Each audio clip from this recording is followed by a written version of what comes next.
When someone we care about is hurting, our first instinct is usually to step in and fix it. We want to be the answer. But if you try to carry that entire burden yourself, you will eventually collapse and fail the very person you're trying to help. Effective care operates within a shared framework of accountability. By staying within appropriate ministry limits, we ensure that our help remains truthful, compassionate, and focused on the person's actual needs rather than our own desire to be competent. To practice safely, you must know your scope. Think of this as your ministry lane. A peer helper, a pastor, and a licensed medical professional all offer distinct forms of help. You are not meant to drift across these lines and imply an authority you don't actually possess. Let's look at a practice case. Your friend Mara comes to you after a severe breakup. She reports experiencing panic attacks and going days without sleep. She then tells you that life is not worth living. Before you can even process that, Mara demands you swear to absolute secrecy before she says another word. A desire to comfort her might make you agree, but agreeing to this boundary immediately traps both of you in an incredibly dangerous position. As an unlicensed peer counselor, promising absolute confidentiality is an ethical failure. You cannot investigate abuse, diagnose a medical condition, or manage a severe crisis alone. Safety-critical action cannot be delayed just to preserve a relationship. Because you operate under non-licensure, your work requires supervision. You lack legal privilege, meaning you are accountable to your church leadership and bound by mandatory reporting laws to protect the vulnerable.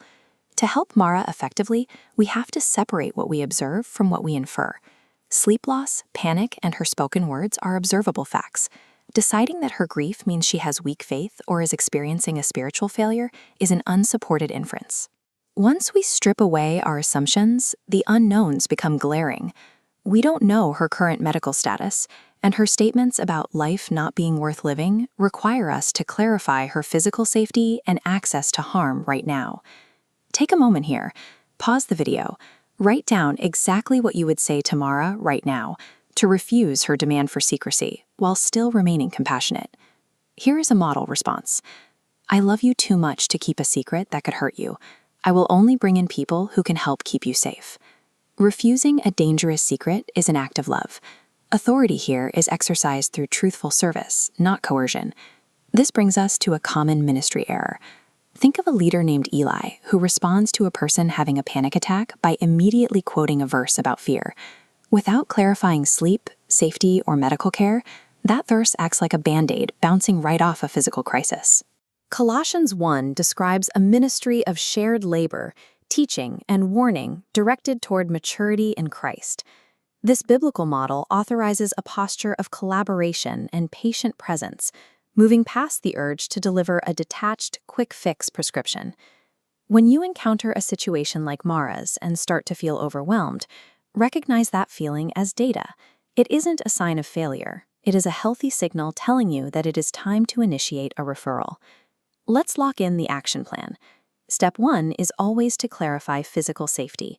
Step 2 is establishing consent by being totally transparent about your role, your limits, and who you might need to involve. A warm referral provides the person with the expertise, authority, or protection they need.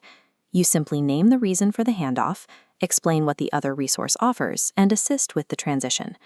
To summarize your scope, you listen actively, you assess for immediate safety, and you connect people to the right level of care through warm referrals. Conversely, you do not promise absolute secrecy, you do not offer clinical diagnoses, and you never continue counseling beyond your individual competence and training. A mature theological approach accepts that you do not possess every form of expertise.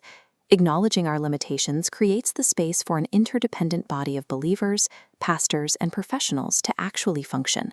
This is what accountable, collaborative care of souls looks like in practice.